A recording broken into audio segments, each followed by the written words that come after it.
why did you feel it was important to have a connection for this album? To a location, or to have a connection with a location in order to bring the album? There was more. It was at first. There was the idea of it. We were thinking of what could be interesting for making a new album, and then one of the ideas we had was this idea of connecting it to a location. And throughout all the records, Mads has been working with field recordings, and we sort of had this idea that we could step up on that and include it even more, and also by doing this we could focus more on the electronic side of Efterklang, which has been present on all albums, but some albums more. So when we started out on this album, one of our ambitions was to put more focus in that world. So gigging in Scotland, are you familiar with that? What sorry? Gigging, yeah. Gigged in Scotland. Yeah. I did a very special gig at the National Portrait Gallery with Hefter. When was that? Not so long ago. He tricked me into doing it. What were you playing, bass? No, I played glockenspiel and made funny noises on the radio. And, I thought it was a bar gig, and it was this crazy museum gig with a lot of old farts.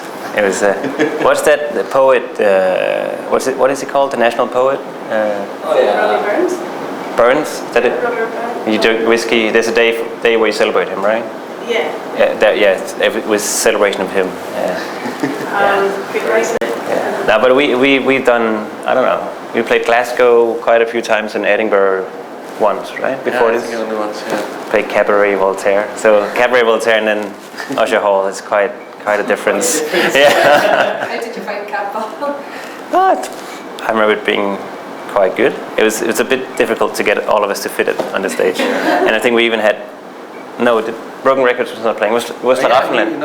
He joined us. One of the guys from Broken Records joined us on stage, and it was a fun night.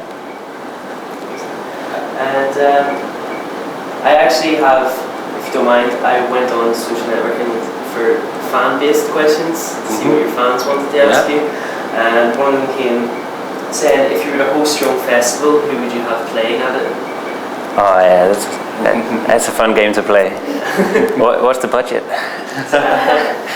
Say it's an unlimited budget. Okay, wow. Maybe that's too generous. Well, I mean, it's Scott Walker, I would add on. And right now I'm listening so much to Anna van Hauswolf. I would love to see her play as well. Tinariwen would be amazing. We have a lot of friends in the Japanese folk underground as well. I would put all of them on. Tennis Coats, Kama Aina, Mahashilal Hasbes. They're great. Always a good show. Talk. Maybe performing Spirit of Eden or something. That would be amazing. Talking Heads. Einstürzende Neubauten. For sure. Einstürzende Neubauten. And you're playing with orchestra tonight. How do you find working with orchestra and more classically, maybe not even trained, but musicians that are more used to playing classical music? Because I saw some footage from your previous concert with orchestras, and you seem to enjoy it a lot. Do you find it easy to communicate with them, or there are some differences? They speak a different language. Yeah. And sometimes you wish you could communicate more directly and make more immediate music, because it's such a long process from an idea of something to like the product on the stage where everything comes together. But I mean, when on a night like yesterday, where everything just like gels and becomes like music, it's really amazing. It's really amazing, and it's such a unique sound to be in the middle of. But it's definitely like very. There's so many people, so you have to. There's like this hierarchy of how you communicate, which is.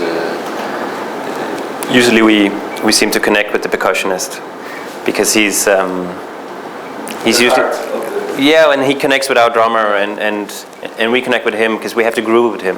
Whereas the strings, they can be a bit more floating on top of everything, but the percussionist, we really have to connect with him, and we always do.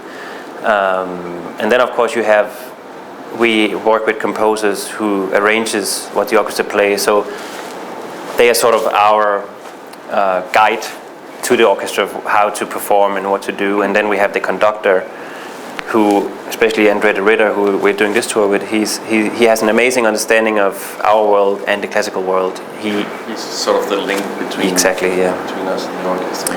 You really understand what the conductor does when doing this, because it's a lot of people you have to convince and perform at the max. Yeah, music is all about the field, so you have to spread it across Yes. so many people. Yeah, exactly. That's exactly the challenge, to make all of them feel that what they're doing is interesting and challenging and fun. And that's also very important when you write out the scores for the orchestra. You have to make sure that everyone has something meaningful to do. Because if you are a very good trumpet player and you sit for an hour and you only do very basic stuff in every second song, it's boring and you lose your ambition and motivation to be there. So there are many things to.